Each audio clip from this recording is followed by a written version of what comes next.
Hello all. இந்த ப்ராப்ளம்ல பாத்தீங்க அப்படின்னா electric field 100 volt per meter at a distance of 20 cm from the center of dielectric sphere. சொல்ல போனா சிலபஸ்ல dielectric sphere இல்ல but investigate பண்ணி நம்ம படிச்சாகணும். Of radius 10 cm.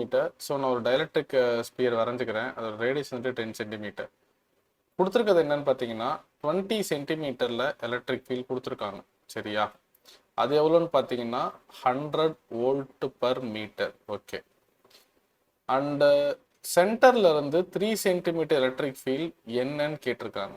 அதோட வேல்யூ நம்ம ஃபைண்ட் அவுட் பண்ண சொல்லியிருக்காங்க. இந்த 3 சென்டிமீட்டரோட வேல்யூ என்ன? ஓகே. ஃபர்ஸ்ட் நம்ம நல்லா புரிஞ்சுக்க வேண்டியது என்னன்னா electric field outside the sphere due to dielectric என்னன்னா இ அவுட் சைட்னு எழுதிக்கலாமா? எஸ், அது மாற போறது இல்லை. எலக்ட்ரிக் ஃபீல்ட் அது ஒரு சார்ஜ் தானே, இ அவுட் சைட்.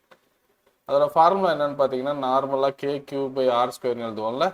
சரி, இப்போ we no need to worry about the charges. சம்ல அதை பற்றி நமக்கு தேவையும் இல்லை. பட் இதை வேரியபிளாகவே வச்சுப்போம். ஒரு இடத்துல நம்ம ஈஸியாக யூஸ் பண்ணிக்கலாம். இப்போ இ இன்சைடு இது டெரிவேஷனில் நமக்கு தெரிஞ்சாகணும். கண்டிப்பாக நீங்கள் படிச்சிருக்கணும். K Q R square by R square இல்லை, ஆர் தான். அந்த இன்சைடு பாயிண்ட் 3 சென்டிமீட்டருக்கு அது ஆர் பை ஆர் கியூப். இதோட ஈக்குவேஷன் எப்படி வந்ததுன்னு தெரிஞ்சுக்கணும்னா நம்ம சேனல்ல முன்னாடி போட்டிருக்கோம் பாருங்க. இந்த ஆறுங்கிறது அந்த 3 சென்டிமீட்டர். சரி, இப்போ கொஸ்டின்ல நம்ம என்ன கண்டுபிடிக்கணும்? இந்த இ இன்சைடு தான் கண்டுபிடிக்கணும்.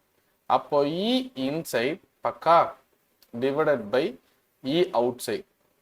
ஓகே, இந்த இ அவுட் சைடுங்கிறது என்னது? K Q by R square. அது கீழே எழுதிக்கலாம், K Q by R square. எக்ஸாக்டா சொல்லணும்னா இது ஆர் ஒன்னு எடுத்துக்கலாமா? வெளியில உள்ளது ஆர் ஒன்னு எடுத்துக்கலாம், உள்ள உள்ளது ஆர் டூன்னு எடுத்துக்கலாம். ஸோ இது வந்துட்டு இந்த 20 சென்டிமீட்டர் ஆர் ஒன், உள்ள உள்ளது ஆர் டூ, உங்க கன்வீனியன்ட்டுக்காக. ஸோ இது ஆர் ஒன் ஸ்கொயர் பக்கா. அடுத்தது பார்த்தீங்கன்னா இந்த இ இன்சைட் இருக்குல்ல, அதை மேலே எழுதுறேன், K Q R two by R cube. Very important.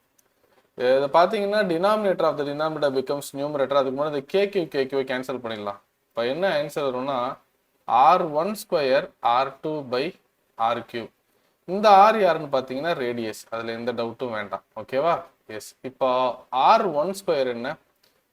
R one ஸ்கொயருங்கிறது நல்லா புரிஞ்சுக்கணும், இந்த 20 ஸ்கொயர் இல்லை சென்டிமீட்டரில் இருக்கு. அப்போ 20 into 10⁻²² the whole square into r டூங்கிறது 3 சென்டிமீட்டர். அதுவும் சென்டிமீட்டரில் இருக்கு, அதனால மாற்றிக்கணும். 3 into 10⁻² divided by R cube. R என்ன? ரேடியஸ் என்ன? இந்த ரேடியஸ் சம்மில் கொடுத்துருக்காங்க பாருங்க. ரேடியஸ் வந்துட்டு 10 centimetre. This is very important. 10 centimetre. 10 சென்டிமீட்டருக்கு கீழே உள்ளது ஆர் கியூப். அப்போ 10 இன்டூ 10⁻² த ஹோல் கியூப். கண்டிப்பாக நியூமரிக்கல்ஸை ஸ்கிப் பண்ணிலாம் பார்த்தோம் அப்படின்னா ஒன்றுமே புரியாது. நீங்கள் ஃபுல்லாக டீட்டெயிலாக பார்த்து தான் ஆகணும். ஸோ இ இன்சைடு கொஸ்டின் என்ன கேட்டிருக்காங்கன்னா இன்சைடு தான் கேட்டிருக்காங்க. அப்போ அவுட் சைடோட வேல்யூ பார்த்தீங்கன்னா சம்மில் கொடுத்துருக்காங்க 100 வோல்ட் பர் மீட்டர். அதை நான் ரைட் சைடு எடுத்துகிட்டு போயிடுறேன். ஸோ இந்த வேல்யூ எல்லாமே அப்படியே இங்கே இருக்கட்டும். இது அப்படியே இங்கே எழுதிட்டு பக்கத்தில் இந்த இ அவுட்டை அங்கிட்டு எடுத்துகிட்டு போயிடும். ஓகேவா? 100. ஸோ இதெல்லாம் சிம்பிளிஃபை பண்ணி பார்த்தீங்கன்னா உங்களுக்கு கிடைக்கிற answer 110 volt per metre. So டெஃபினட்டாக இன்வெஸ்டிகேட் பண்ணி படிக்கணும். இது ஒரு ஸ்கில் பேஸ்டு கொஸ்டின் தான். வேணா சிம்பிளிஃபை பண்ணிடலாமா? இங்கே இது 100. ஸோ இது வந்துட்டு 6 ஆகும். மேலே உள்ள பவர் கேன்சல் ஆகும். 2 இன்ட்டு 3. இதை ஸ்கொயர் பண்ணும்போது 2 ஸ்கொயர் பண்ணிங்கன்னா 4. 4 இன்ட்டு 3 120. செக் பண்ணி பாருங்க, கண்டிப்பாக உங்களுக்கு 120 வோல்ட் பர் மீட்டர். இது inside. Dielectric is nothing but insulator. So இன்சுலேட்டருங்கிறத நீங்கள் நான் கண்டக்டிங் ஸ்பியர்னு ஒரு ஸ்பெஷல் கேஸில் நம்ம படிப்போம். நான் conducting sphere. This is very important. அதை தான் உங்களை டைஎலக்ட்ரிக்லாம் சொல்லி குழப்பி செகண்ட் லெசன் மாதிரி உங்களை டைவெர்ட் பண்ண ட்ரை பண்ணுவாங்க. பட் இந்த ஃபார்முலா ரொம்ப இம்பார்ட்டன்ட். கே கியூ ஆர் டூங்கிறது inside point by radius q. இதோட டெரிவேஷன் நம்ம சேனலில் பார்த்துக்கோன்னு ஆல்ரெடி சொல்லியிருந்தேன். கீப் ஆன் வாட்சிங். தேங்க்யூ.